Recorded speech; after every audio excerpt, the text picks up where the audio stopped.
Repasando documentación antigua, pero que muy antigua. Además de arquitectura de hardware, también tengo cosas curiosas como lo es la arquitectura de planificación del procesador, por parte de un lado, del procesador, y del otro, del sistema operativo. En mi época, el sistema educativo tenía varias versiones, y esta es de las que vienen en la versión pedante del mismo, donde un profesor escribía su libro y era libro de texto.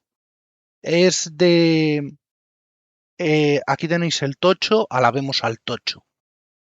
Visto hacia atrás, el contenido no es malo.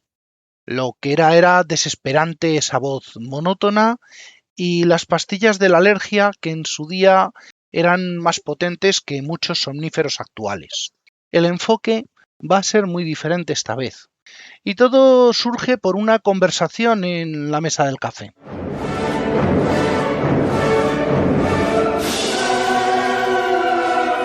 Bienvenidos a Yo Virtualizador.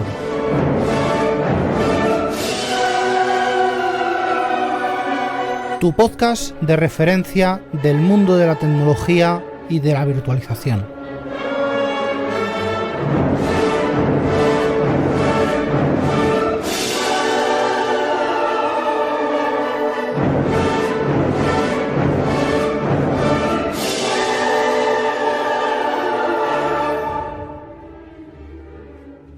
Las prioridades de cada proceso son peculiares, al menos. Y una cosa es lo que diga el usuario, otra lo que haga el programador y otra lo que decidan el técnico de sistemas, viendo que la decisión final es del sistema operativo. La realidad es que el sistema operativo quien administra todo esto. Prometo no apretar demasiado en tema de colas, listas y demás. Un mínimo va a asomar seguro. La idea central es sencilla, aunque luego la líen con 1000 nombres.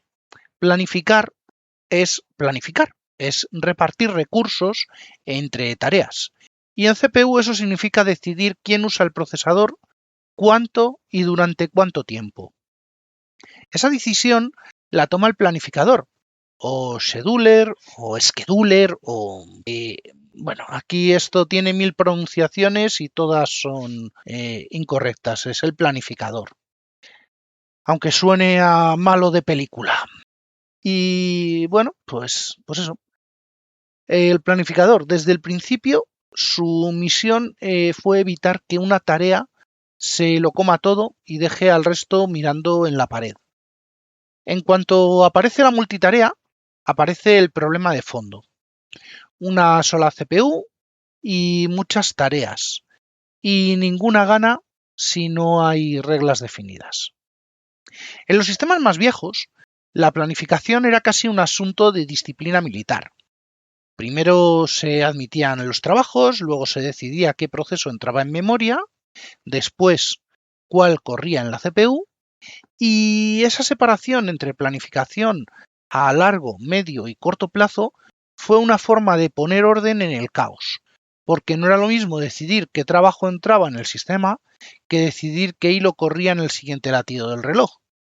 La parte más delicada fue siempre la del corto plazo, que es la que reparte la CPU de verdad. Durante años, el dilema fue el mismo. O dejas correr un proceso hasta que termine, o lo cortas y das paso a otro. Si no lo cortas, el sistema se vuelve torpe y egoísta. Si lo cortas demasiado, gastas tiempo en cambios de contexto y la CPU se pasa media vida entrando y saliendo de sitios como un vecino cotilla. De ahí salen dos mundos que marcaron época: la planificación cooperativa y la planificada con expulsión. Esta os sonará, es la preempentiva. La planificación corporativa no, que también tiene lo suyo. La planificación cooperativa es la versión ingenua del asunto. El proceso sigue corriendo hasta que se rinde por su cuenta, bloquea, termina o cede el control. Esto es simple, sí, pero es también frágil, porque si una tarea se pone chula y no suelta la CPU, el resto de los sistemas se van a quedar tiesos. Hasta el control central de procesos, el sistema operativo, se va a quedar así tieso. Esto es, pues esto es lo que había al principio. Funcionó bien en sistemas pequeños, pero se quedó corta en cuanto que el uso real empezó a ser más serio. La planificación preventiva cambió el juego. Ahí es el sistema operativo quien puede quitar la CPU a una tarea aunque no quiera y pasarla a otra. Esa posibilidad hizo posible la multitarea de verdad y mejoró mucho la respuesta para usuarios interactivos, porque el sistema podía reaccionar al teclado, al ratón, a una interrupción sin esperar a que acabe un cálculo pesado. En cristiano, el sistema dejó de ser un monje zen y pasó a ser un portero con mano dura. Eso sí, preventivo no significa justo, no es arte de magia, solo significa que el sistema puede interrumpir. La justicia real depende de la política que se use para decidir quién sube y quién baja. Y ahí es donde empieza el salseo. Vamos con las políticas clásicas. ¿Vale?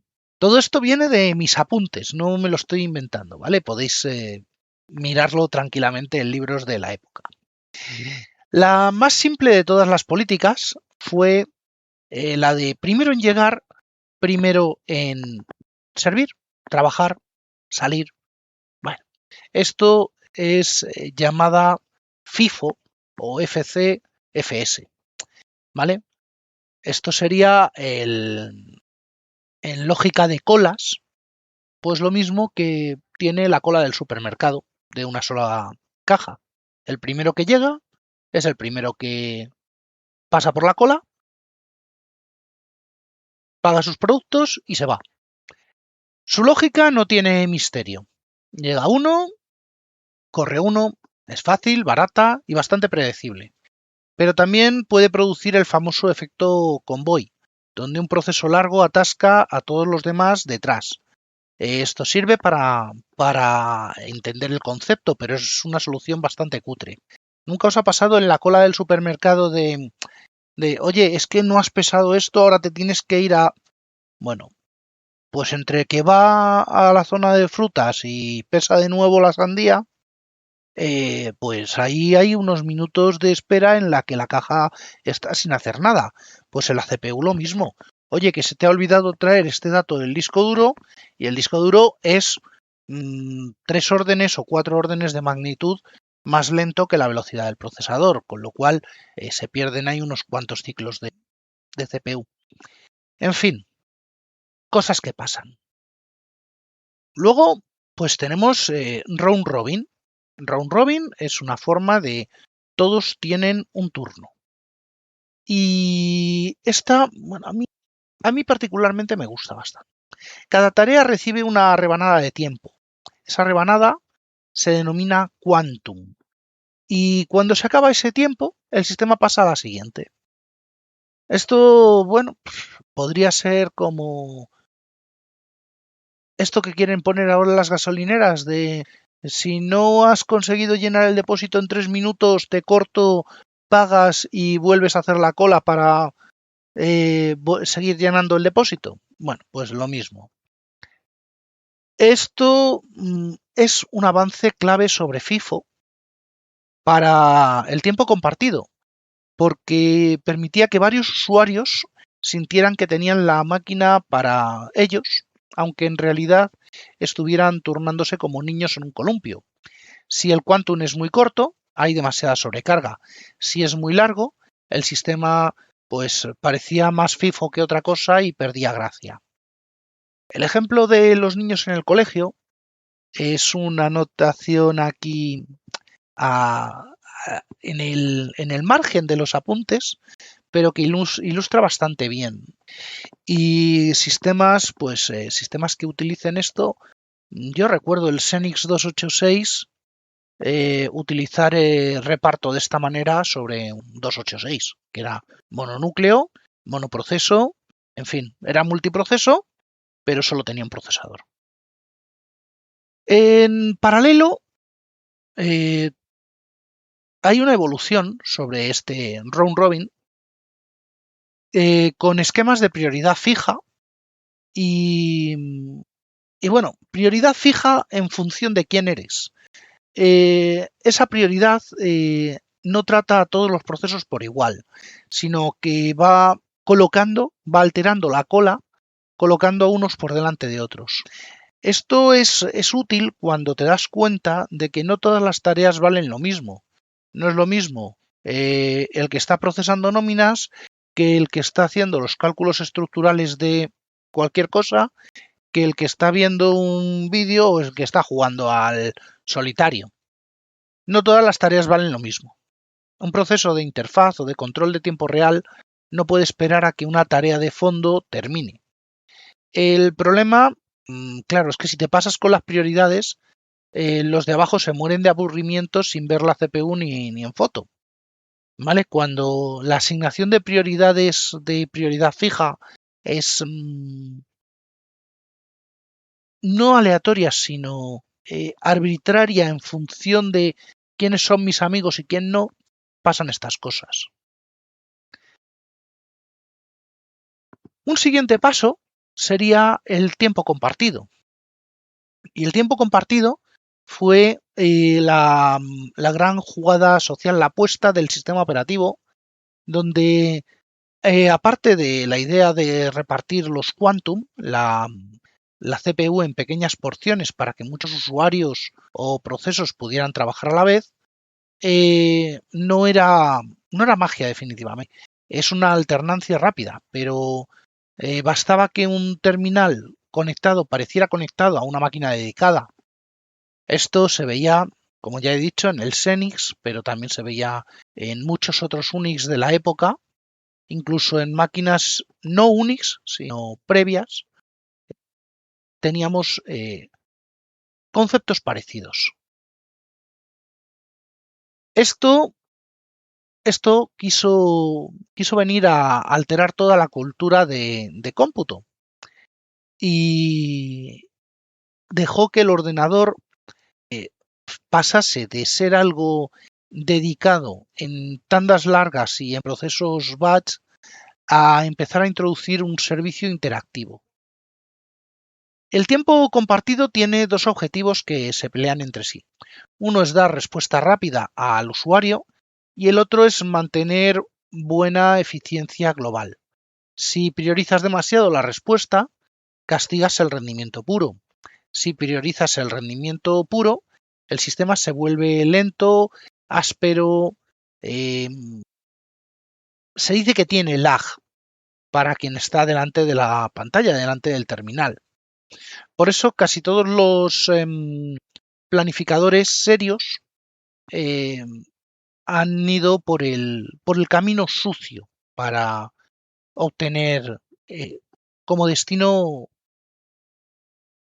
pues cualquiera de sus metas. Con el tiempo, en tiempo compartido, se mezcló con prioridades dinámicas. Eso significa que el sistema cambia la prioridad según el comportamiento real del proceso, no solo un número fijo. Si una tarea usa mucha CPU y no suelta a la máquina, puede bajar de prioridad. Si una tarea es interactiva o hace mucha I/O, puede subir. Ojo, hablo de I/O de memoria, no de I/O de disco duro, no I/O de esperar al usuario. Esto ayudó muchísimo a que el sistema siguiera respondiendo bien sin dejar que los procesos devora-máquina se lo llevaran todo. El nacimiento de la prioridad dinámica fue una respuesta bastante sucia y bastante inteligente a un problema muy viejo. Si todos tienen la misma regla, no distingues entre quien necesita velocidad y quien solo está haciendo ruido. En un sistema interactivo, un proceso que espera entrada humana suele consumir poca CPU y dar muchos bloqueos. Uno así merece un trato preferente porque mejora la sensación de fluidez. En cambio, un proceso CPU-bound, de los de me engancho a la calculadora y no paro, suele ser castigado para no aplastar al resto. Por eso tenemos dos formas de configurar los sistemas operativos, con prioridad interactiva o con prioridad de proceso. Eso ya es el administrador de sistemas operativos, el técnico de sistemas, quien decide qué da preferencia en cada momento. Los sistemas de prioridad dinámica también intentaron prevenir la inacción, que es cuando una tarea se queda condenada a no ejecutarse. De esas que se quedan en el fondo, se quedan para no ejecutar, no llegan a ver nunca porque siempre otra por delante.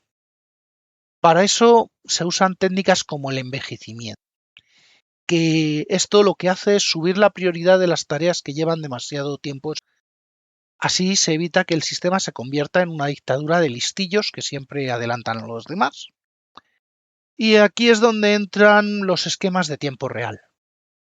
En ellos la prioridad no solo es una cuestión de comodidad o rendimiento, sino de cumplir plan. En estos entornos, una tarea llega tarde y el sistema no dice qué pena, dice mal vamos. Pero surgieron políticas como las de fecha límite, donde quien manda es la fecha límite más cercana. Vamos a ver, esto no es una política generalista. Estoy hablando de sistemas operativos retos, de los Real-Time Operating System, ¿vale?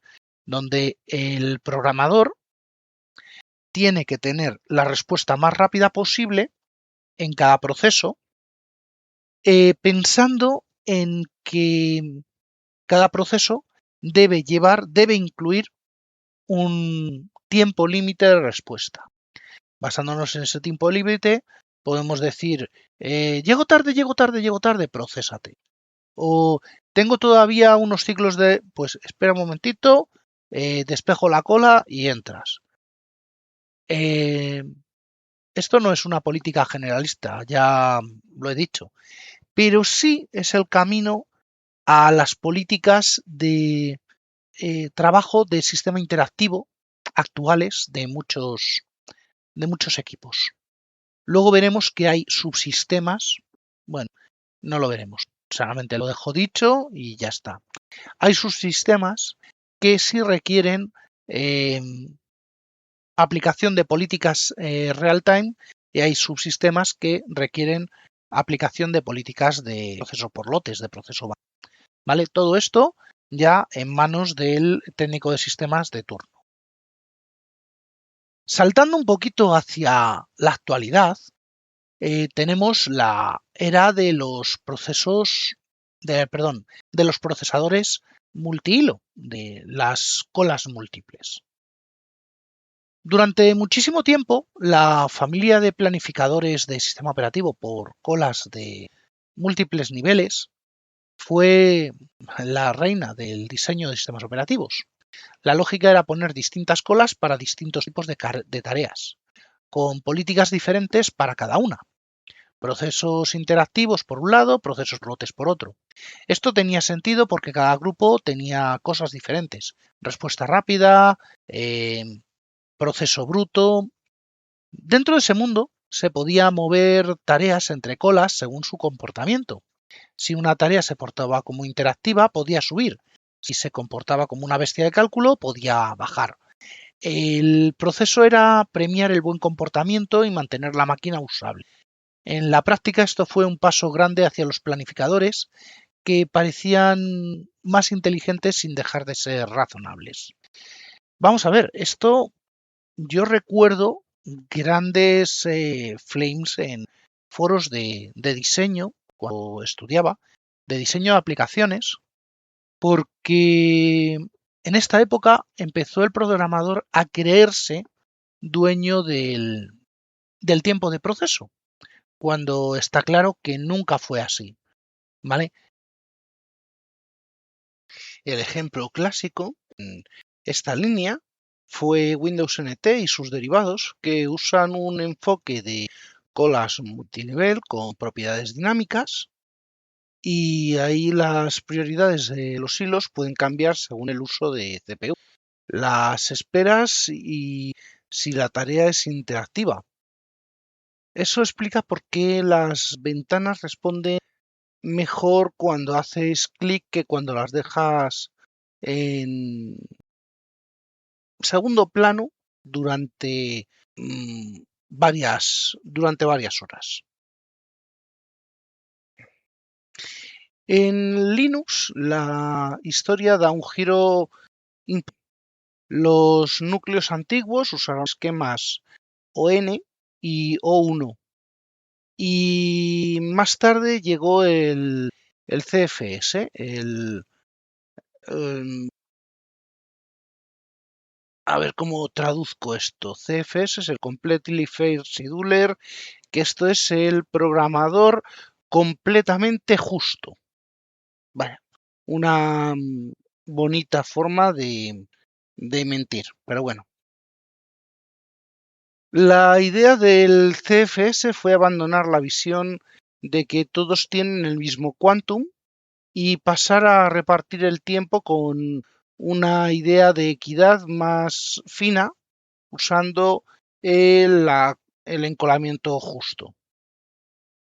En vez de contar solo turnos, el sistema intenta que cada tarea reciba una parte justa de CPU según lo que ha utilizado. Esto cambia bastante la forma de entender la planificación, ya que no se trataba solo de prioridad rígida o de turnos iguales, sino de una suerte de contabilidad de tiempo virtual. El CFS utiliza una estructura ordenada para escoger la tarea con menor tiempo virtual acumulado y darle paso. Así un poco más, no sé, vamos a explicarlo un poco más de calle. El que menos ha comido es el primero que va a comer. Es una idea simple, muy potente, porque recordemos que venimos de repartos donde la frecuencia de las interrupciones es la que opera sobre los tiempos en lugar de hacerlo en función no del tiempo, sino de el uso de ese tiempo. El CFS fue un avance importante, al igual que el sistema de colas multinivel de NT, porque hizo que la equidad fuera el engranaje central de un sistema generalista moderno. Y bueno, aquí ya saltamos a la actualidad. A la actualidad donde Linux ya tampoco utiliza el CFS. Según lo que tengo, ya fuera de los apuntes, ya un poquito de investigación aparte, el sistema que utiliza actualmente Linux, el kernel, es EEVDF y luego, aparte de eso, a nivel de kernel, utiliza planificadores cargables, planificadores gestionables. Esto os sonará la palabra gobernadores, que se cargan en el espacio de usuario, que son realmente extensiones del se llamarían sedstext, pero bueno, eso es otra. Esto ya es una modernez que no tengo apuntes, ¿vale? Esto ya está dentro de sistemas operativos contemporáneos, no es tan histórico y no sé si es el último, pero es la liga que juegan los últimos 10-15 años todos los sistemas operativos.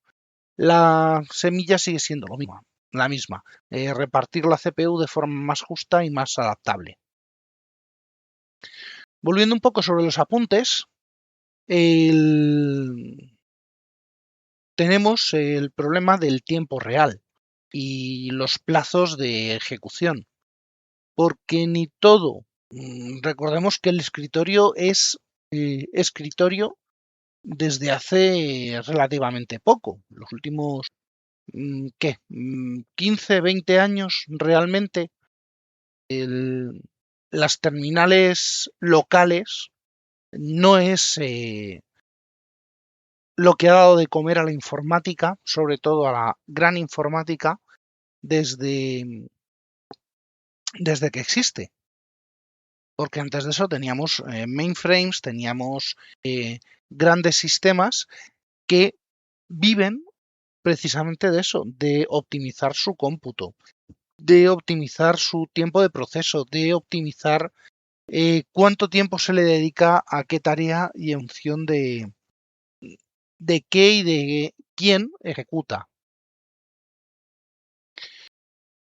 Porque no todo es escritorio y servidores normales. El problema del tiempo real es que la clave no es solo que el sistema responda, sino que lo haga antes de un instante concreto. Por eso la prioridad física fija y la prioridad dinámica basada en plazos son tan importantes en el mundo. El fallo de calendario aquí no es una molestia, es un desastre.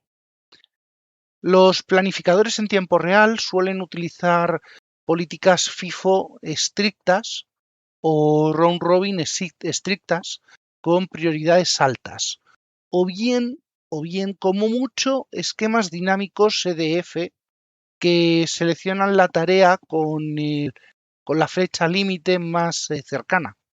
La gracia es que el sistema no se limita a ser justo, es que tiene que ser predecible y la predictibilidad va en tiempo real. Eso vale oro. Ya lo he dicho, esto influyó en los diseños actuales de sistemas generalistas, aunque un sistema de escritorio no sea tiempo real duro.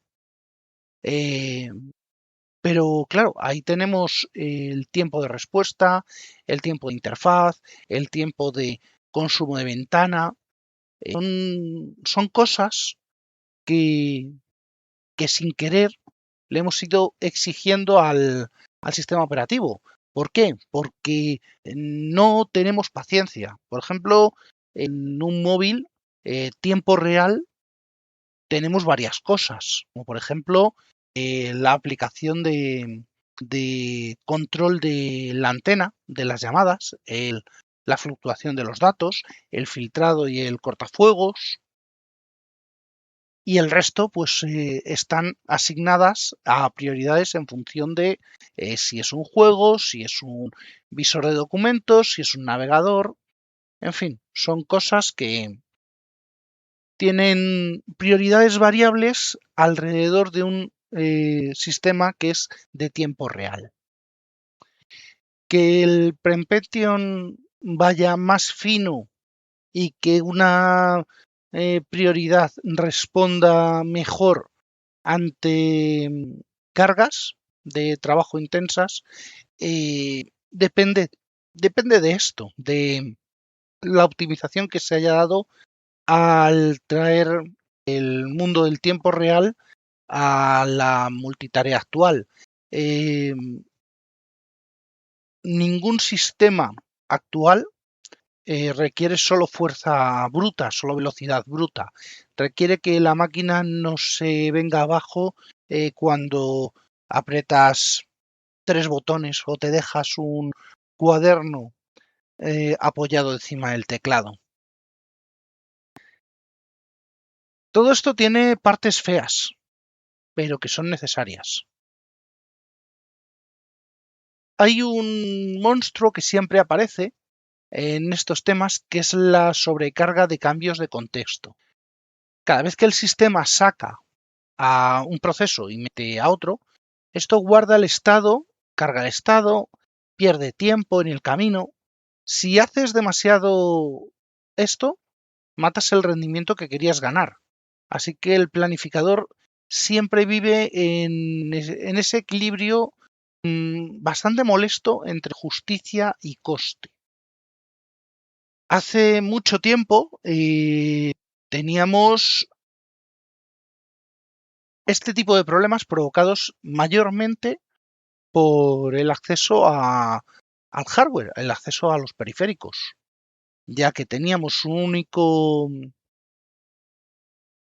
procesador, una única unidad central, que se encargaba de atender al usuario y de atender las peticiones que desencadenaba ese usuario. Por ejemplo, el modo copia de ficheros entre dos discos duros situados en diferente puerto IDE, en diferente controladora IDE, provocaba saltos entre IRQ, ¿vale? Entre petición de interrupción, en la cual ocasionaba un cambio de contexto porque el procesador iba a leer, transfería a la memoria caché lo que iba a escribir. El cambio de contexto venía cuando para escribir tenía que ir a la otra IRQ, con lo cual sacaba la acción de lectura ya terminada, cambiaba el contexto, iniciaba la acción en el contexto de la IRQ donde iba a escribir y se ponía a escribir. Claro, estamos hablando probablemente de que la IRQ de disco tenía varias peticiones, tenía encolamiento y eso se notaba, por ejemplo, en la IRQ33, en el ratón, o se notaba en pausas y lagueo de la IRQ10 del disco, perdón, del vídeo, o en la IRQ del teclado, no me acuerdo si era la 9, en fin, que todo eso era lo que pasaba, pero claro, estaba causado estrictamente por el diseño del hardware y las limitaciones del hardware. Si el cambio de contexto había que hacerlo a través de IRQ, pues pasaba lo que pasaba. Y si el cambio de contexto había que hacerlo de otra manera o estaba programado y asistido, pues se notaba menos. Con Pio 4, que era el modo de transferencia de IDE, se notaba muchísimo. De ahí el anuncio aquel de IBM de OS2, echándole en cara a Microsoft lo de y mientras imprime, ¿qué haces? Bueno, pues eso, que el problema de la afinidad del procesador lo volvemos a encontrar y ahora ya lo encontramos a diario porque ya no quedan procesadores mononúcleo salvo en cosas muy antiguas o muy específicas. Lo encontramos sobre todo en sistemas de multiproceso simétrico, en sistemas multinúcleo. A veces conviene que un hilo no vaya al mismo núcleo donde estaba. O sí, porque si vuelve al mismo núcleo, ese proceso va a encontrar la caché, la va a mantener calentita, por llamarlo de alguna manera, va a volver al mismo entorno de trabajo en el que estaba alojado para evitar el descarte. El descarte en este contexto se llama tracing, para evitar el descarte completo del contexto. Así que no es siempre lo mejor repartir por repartir. A veces mover una tarea de un sitio a otro sale más caro que dejarla quieta. Aquí la física sobre todo, la arquitectura física, también manda. ¿Y dónde se nota muchísimo esto? Pues se nota en virtualización. Porque en virtualización tenemos traído de la mano de VMware, ¿vale? No solamente de la época de cuando se hizo, ¿vale? Esto ya no está en el libro, no está en mis apuntes, esto ya es simplemente historia de la virtualización. En VMware tenemos el concepto de los mundos, ¿vale? Cada mundo, cuando se crea en virtualización, es una máquina virtual completa con el número de parámetros asignados, ya sea memoria, número de procesadores, lo que sea. Y ese número de procesadores va a anidar sobre números físicos de procesadores. Es una de las razones por las cuales yo no puedo asignar 16 procesadores físicos para una máquina virtual cuando el host solo tiene 8. Y es la razón por la que yo no debo asignar 4 pastillas físicas de 2 cores para dar 8 núcleos cuando el host solo tiene un procesador de 72 cores. ¿Vale? ¿Por qué? Porque eso lo que nos va a hacer es modelar la forma en la que se crean las afinidades de procesador en esos mundos. En todos los hipervisores, el núcleo 0 siempre está reservado para la gestión. Actúa como el árbitro y el gestor de reparto de recursos. Ese reparto de recursos se va a realizar en función de lo que pida la máquina.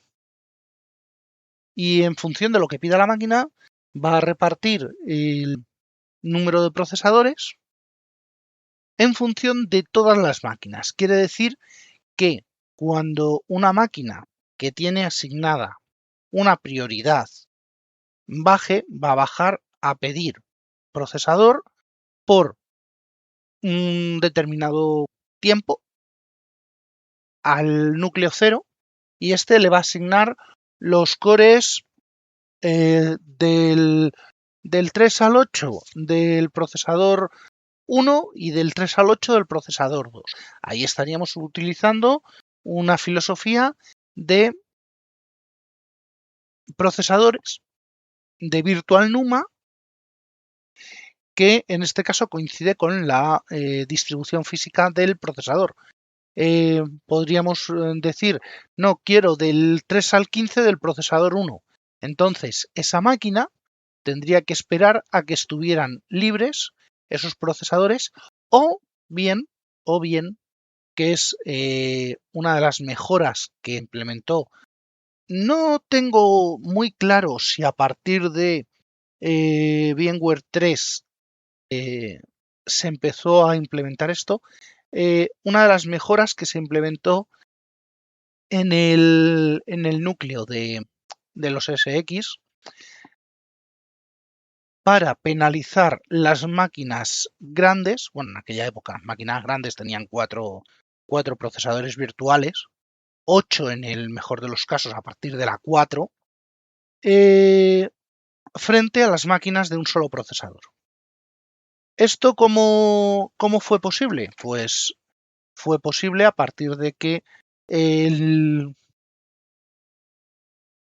gestor del multiproceso simétrico decidiera la prioridad en función del consumo y del comportamiento de la máquina.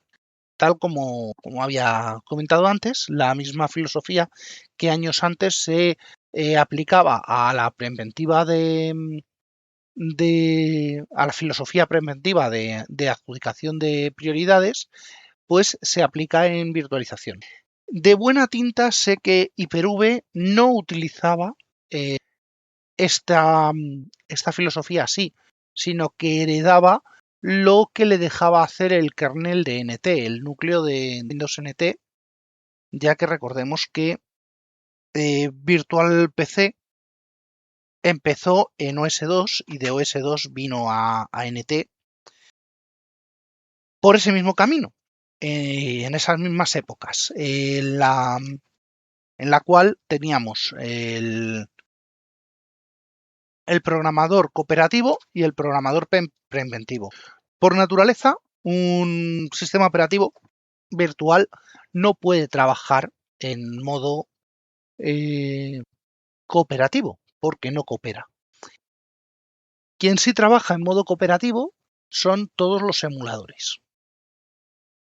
Pero bueno, eso yo creo que esto de la virtualización y de las prioridades de virtualización da para otro capítulo. Así que vamos a dejarlo ahí y volvemos a lo que es el concepto del proceso simétrico y del multitracing.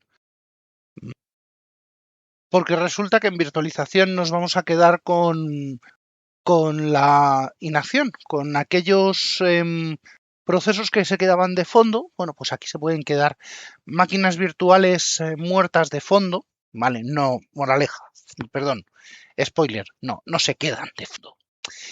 Que son, pues eso,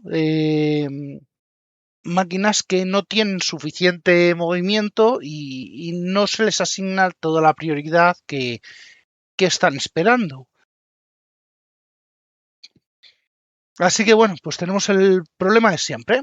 Si das demasiada ventaja a tareas altas, las bajas se quedan esperando ahí pudriéndose en el fondo.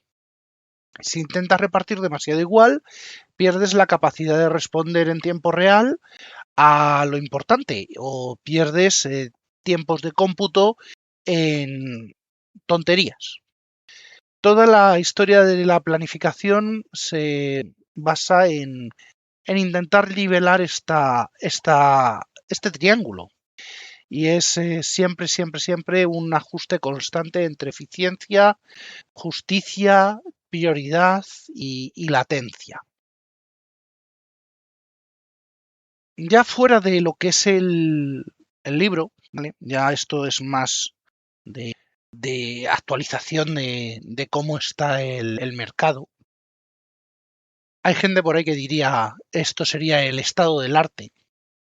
Mi libro es muy viejo, mis apuntes son muy viejos, ¿vale?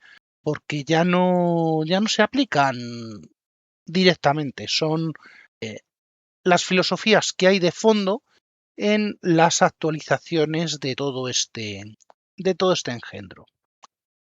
Así que bueno, viniendo a la actualidad, ya no hay una filosofía simple de a la cola y ya está. Hay mucha mezcla de cosas bastante más refinadas y cada una con sus ¿vale? En Linux se usaba CFS para tareas normales y la nueva EVDF para las extensiones y los gobiernos múltiples, que mantienen, pues eso, políticas de tiempo real para personalizar el comportamiento del planificador. NT y sus descendientes. Parece que hablo de algo muy viejo, pero no. NT sigue siendo hoy el núcleo de todos los Windows Server, de todos los Windows de escritorio. Todo esto sigue una línea de retroalimentación de la cola multinivel, en la cual hay 32 niveles de prioridad y hay ajustes dinámicos según el comportamiento de los hilos. De hecho, desde la interfaz de Windows se pueden asignar 5 de ellos. 5 de ellos, cada uno separado en buena distancia del... ¿Cómo se llama esto? De la escala, pero nunca nadie manualmente puede asignar el nivel de prioridad más alto, salvo en el Windows Retos de verdad, en el Windows Real Time Operating System. En Windows la idea práctica es que las tareas interactivas y sensibles a ES suban un poco para que el sistema se sienta menos pesado, se sienta ágil. Esto lo que hace es que la interfaz no se arrastre, cuando algo pesado está corriendo por detrás. Ya os he dicho, la copia de ficheros, la compresión, el descifrado, todo eso es bastante pesado. El sistema premia al hilo que da señales de necesidad urgente y castiga un poco al que acapara CPU. No es una democracia pura. Es una democracia con el veto del que manda en la caja. En macOS, la planificación moderna, y hablo macOS tanto Intel como ARM, esto no ha cambiado por el cambio de arquitectura. La planificación moderna también utiliza planificación preventiva con prioridades por bandas, con una separación muy clara entre lo que hace el sistema, lo que le toca al kernel y la parte de tiempo real. Esto hace que el sistema pueda responder rápido sin renunciar a la estabilidad. En la práctica, todos los grandes sistemas han acabado convergiendo en la misma idea. No basta con repartir el tiempo, hay que hacerlo con criterio. Para dar un poquito más de contexto y de saber qué es lo que pasa, la inmensa mayoría de los servidores hoy en día son servidores Linux, y por algo es, ¿vale? Esto es el caso más jugoso, porque Linux se ha ido moviendo de una política a otra mucho más que un borracho en una boda. Pasó por round robin, por el planificador 0DN, por el 0D1, por CFS, y ahora van por EVDF, reminiscencias del CFS. Y tenemos las extensiones del planificador de espacio de usuario. Cada paso busca un mejor ajuste de justicia, latencia e interactividad. No es que Linux se haya quedado quieto presente. A ver, todo esto lo saco ahora mismo de la documentación de Proton, de las distribuciones que pretenden ser real-time de escritorio y de la documentación de Android. El CFS sigue siendo la referencia de planificación generalista para tareas normales. Su base es equidad ponderada y no es alternancia ciega. Por encima de esto están las clases de tiempo real como Scheduler FIFO y Scheduler Round Robin, que bueno, estos son parámetros técnicos, según vienen en la documentación, que son para casos donde la prioridad manda más que la justicia general. Vale, esto se aplica muchísimo en la manipulación que hay del kernel de Linux para el sistema operativo Android a partir de la versión 1.6, donde la prioridad de ciertos procesos está por encima del kernel para evitar que, precisamente eso, para que todo explote. La parte de Proton, para sus juegos, también quiere darle aspecto de tiempo real a la parte de los procesos y la parte del sistema que facilita precisamente eso, la ejecución de juegos, y cosas tan extrañas como esa, no sé si existe ya, esa distribución de Ubuntu que hay para audio, vídeo y multimedia studio en tiempo real, con una modificación de gobiernos clara. Bueno, pues eso mismo, pues también tienen tocados estos dos schedulers. En fin, que lo vemos claro. Más control con más modularidad. Más capacidad de adaptar el planificador de carga significa que puedes hacer muchas. Los Linux modernos tienen contenedores, máquinas virtuales, servicios sensibles a latencias. Actualmente las cargas de trabajo son muy dispares. Un planificador bruto ya no da la talla. Y es a lo mejor por eso por lo que tu sistema doméstico no da la talla. Windows, como ya he dicho, y macOS, bueno, pues tiene prioridades dinámicas, tienen un suelo de prioridad y un techo de prioridad que no son alcanzables. Esto significa que el sistema vigila cómo se comporta cada hilo y ajusta su prioridad para favorecer normalmente la respuesta interactiva. En Windows Server la respuesta interactiva no es tan importante. Además, las APIs de Windows trabajan con clases de prioridad de proceso y de prioridad de hilo, que luego el kernel combina para decidir la prioridad absoluta. La lógica está pensada para que la interfaz vaya fina y las tareas críticas tengan su sitio. En macOS, la mezcla de bandas de prioridad y planificación preventiva no es salvaje ni purista, es más bien práctica. El sistema intenta entender el comportamiento de la aplicación e intenta mantener una buena experiencia de usuario, una buena respuesta y una ejecución razonablemente justa, que es la idea en la que se basa todo el entorno de Apple.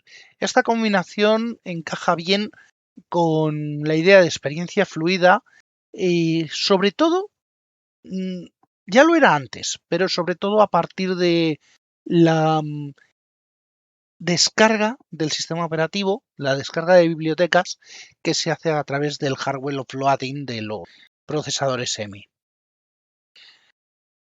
En cuanto a cosas más clásicas, pues tenemos Solaris, tenemos HPUX, tenemos DEC, tenemos Alpha, lo que ejecutaba Alpha, tenemos VMS, que todo esto dejó huella. Solaris introdujo clases de prioridad fija y de reparto de tiempo compartido, donde la CPU se asigna según cuotas, no prioridad absoluta. Esto fue importante porque en la época monoprocesador enseñó una vía intermedia entre el todo o el nada. No todo planificador tiene que ser un hippie o un sargento.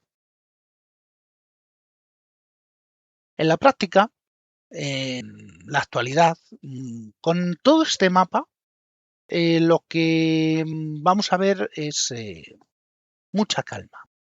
Round Robin puro sigue siendo útil como idea base y en casos concretos, pero nunca reina solo. FIFO puro aparece sobre todo como parte, como política específica para tareas muy controladas. La prioridad fija vive en el tiempo real y la prioridad dinámica domina en los sistemas generalistas. Pero absolutamente todos los sistemas serios modernos trabajan en equidad ponderada.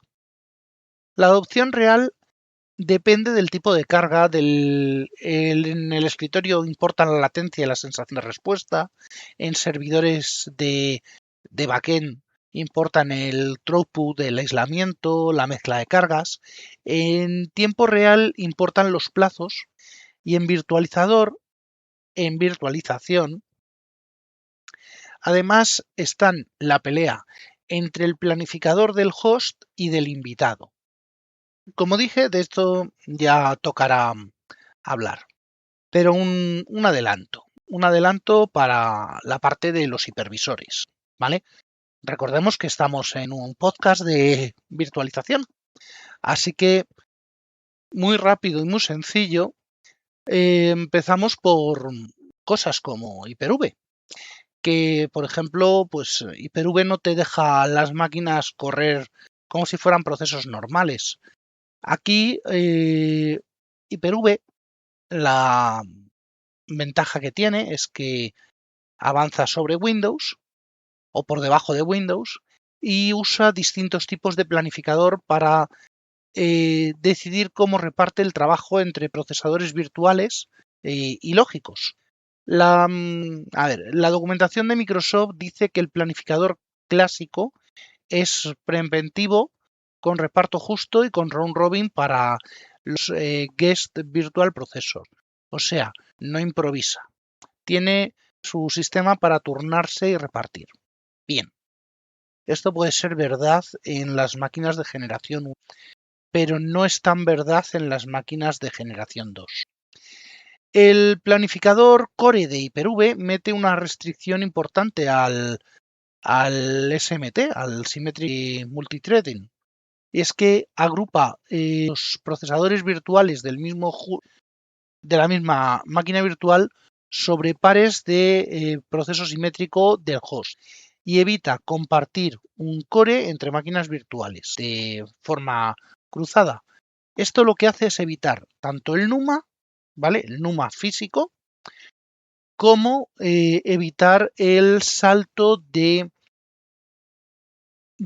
un procesador con núcleo puro a un procesador con núcleo de hiperthreading, o más concretamente de los modernos, de un procesador de tipo E a un procesador de tipo, bueno, del otro tipo. Ya sabemos que a Intel le ha dado por usar economía de procesadores para aumentar el número con muchos cores de tipo E y los otros que son los de el Big Little famoso traído de los móviles.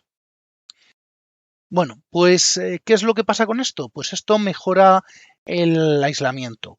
Es una derivada, esta funcionalidad es muy moderna, está derivada del Meltdown o del Spectre, de uno de los dos, no recuerdo de cuál, por medio del cual a través de un procesador se podría acceder a la caché del procesador de hiperthreading contiguo y acceder a la máquina virtual que se está ejecutando en ese mismo core. Pero bueno, esto ya son cosas que están mitigadas y que no tenemos ahora mismo en mente reproducir. Vale. Pues eso, esta agrupación evita que compartir un core físico entre máquinas virtuales de forma cruzada. Según la documentación dice esto mejora el aislamiento y puede reducir ciertos ataques de canal lateral, pero también puede bajar algo el rendimiento en algunas cargas. Bien, perfecto, esto es lo que os he contado, que Meltdown, Spectre, sus mitigaciones obligan a que el hiperthreading o bien esté desactivado o bien sea consistente con el número de procesadores que se pide. Por eso, una cosa importante que podéis ver es que las máquinas con número impar de procesadores no suelen ir tan bien como las de número par, y que las máquinas con menos procesadores tardan menos, esto se nota muchísimo en VMware, tardan menos en responder que las máquinas con más procesadores. Ya no solamente hablando de Hyper-V, también de VMware, las mitigaciones vienen a corregir y a enmendarle la plana a los planificadores, y estos planificadores deben ajustarse a esos comportamientos que se imponen para reducir estos ataques de canal lateral. En Hyper-V además hay un planificador raíz, un planificador root en ciertos escenarios, donde el sistema operativo raíz asume el control del reparto de trabajo. Microsoft dice que en sistemas cliente modernos se usa este concepto por ciertos contextos ligados a aislamiento y seguridad. En que en servidores no lo recomiendan como configuración general, Pero bueno, volvemos al mismo. Esto es desde que se ha permitido que exista un hipervisor de tipo 1 como parte de un escritorio, actuando como un hipervisor de tipo 2. Este detalle es importante porque demuestra que el planificador del hipervisor no vive solo, vive pegado al planificador del sistema anfitrión. ¿Vale? Ya no hablamos de máquinas virtuales, sino hablamos de cómo el planificador de un servicio se pega con el planificador de otros servicios. En un hipervisor, la prioridad ya no es solo una cuestión del sistema operativo invitado. Hay otra capa encima que decide cuándo entra la máquina virtual, cuánto corre y con qué peso frente a otras máquinas. Si el hipervisor usa un esquema clásico, puede repartir recursos con más libertad entre muchas máquinas y cargas heterogéneas. Puede repartir recursos, por ejemplo, usando Core Scheduler, y esto, bueno, pues esto nos va a permitir ganar aislamiento y ordenar mejor el uso del proceso multiproceso simétrico, a cambio de sacrificar un poco de flexibilidad. Si el controlador lo asume el Root Scheduler, que es el planificador del sistema raíz, vuelve a tener más peso la prioridad sobre el reparto global. Esto afecta mucho a la gestión de prioridades, porque una máquina con prioridad alta dentro del invitado no siempre manda de verdad si el host la está limitando. El invitado puede creer que su hilo es el rey, pero el hipervisor puede darle su rato y punto. Una forma clara en virtualización de verlo es que hay dos niveles de autoridad y a veces el de abajo se cree más importante de lo que es. Esto es muy de política de oficina, ¿vale? Esto es muy de llevar la vida real a lo que son los sistemas de cómputo. También influyen los recursos compartidos por multiproceso simétrico, porque una decisión de colocación puede hacer que dos hilos compitan por la misma unidad física, aunque el sistema parezca tener más núcleos. Esto es lo que en VMware lo llaman Virtual SMP, multiproceso virtual, Virtual CPU, ¿cómo se llama esto? En Red Hat, en KVM lo llaman sobresujeción de procesador. Tiene muchos nombres en función de muchos entornos. Por eso, el planificador del hipervisor importa tanto para rendimiento como para seguridad. No es una pieza decorativa. El caso es que actualmente, bueno, siempre fue así. Siempre, desde que la virtualización moderna con los hipervisores de tipo 2 existe, la recomendación era clarísima y es no utilizar recursos de la máquina hipervisor para cualquier cosa que no sea virtualización. Es decir, que la idea fantástica de meter los agentes de monitorización, los agentes de backup, los agentes de cualquier cosa, incluso el antivirus, el famoso antivirus agenless. No, te pongo el antivirus en el hipervisor para que así revise todas las máquinas virtuales y no tengas que tener un agente corriendo en cada máquina virtual. Vale.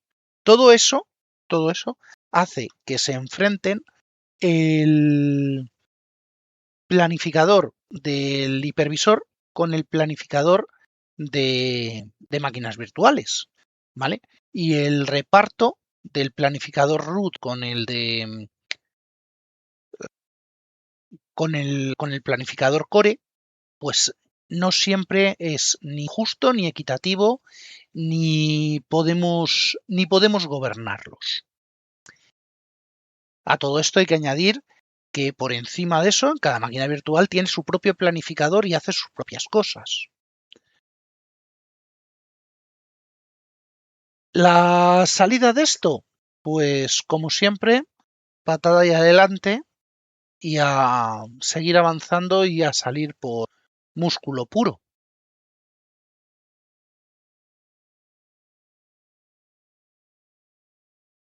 De hecho, las mayores aberraciones a esto se pueden presentar dejando, pero claro, yo no soy quien debo para criticar esta corriente del mercado, que es, por ejemplo, meter a nivel de kernel tanto vSAN, ¿vale? La SAN virtual de VMware, como sus agentes de NSX. No quiero a nivel de kernel los agentes del CEP, del disco distribuido, ni quiero a nivel de kernel los agentes del DFS de Hyper-V, pero ahí están. Y están consumiendo tiempo que debería estar dedicado a máquinas virtuales en lugar de gestionar la política interna del propio hipervisor. Y por supuesto, tenemos también los sistemas combinados, mucho más clásicos de ver en Hyper-V y en KVM, pero que VMware también tiene su garrotazo con su Tanzu de poner algo que no existe o que no debería existir, porque recordemos que los contenedores son partes del sistema operativo anfitrión expuestos no como máquinas virtuales, sino como procesos aislados a la máquina, al músculo del host. Pero bueno, eso ya es para otro guión, para otro día y para otra historia.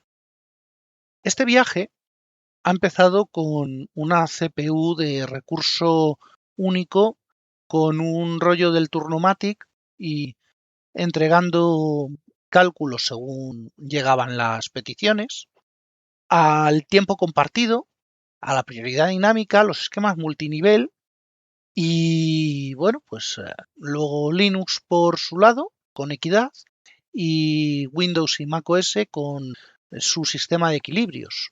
La parte de virtualización, pues volvemos a lo mismo, es un paso intermedio que ya no va tan por sistema operativo, sino que tenemos host, tenemos guest y tenemos SMT,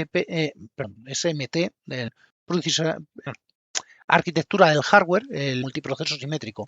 La idea de que la planificación de la CPU no ha evolucionado hacia una única verdad universal, sino que es una colección de trucos bastante guarros, bastante inteligentes. Yo creo que queda clara. Y ese es el mejor punto clave, que es que no existe un planificador perfecto. Solo existe el que mejor apuntala la carga para la que fue pensado. Y así, con una mezcla de justicia, latencia y cachondeo matemático, ¿cómo he escrito yo esto? Bueno, sigue funcionando, haciendo que un ordenador no se vuelva loco. Y hasta aquí el capítulo de hoy de Yo Virtualizador, podcast asociado a la red de sospechosos habituales.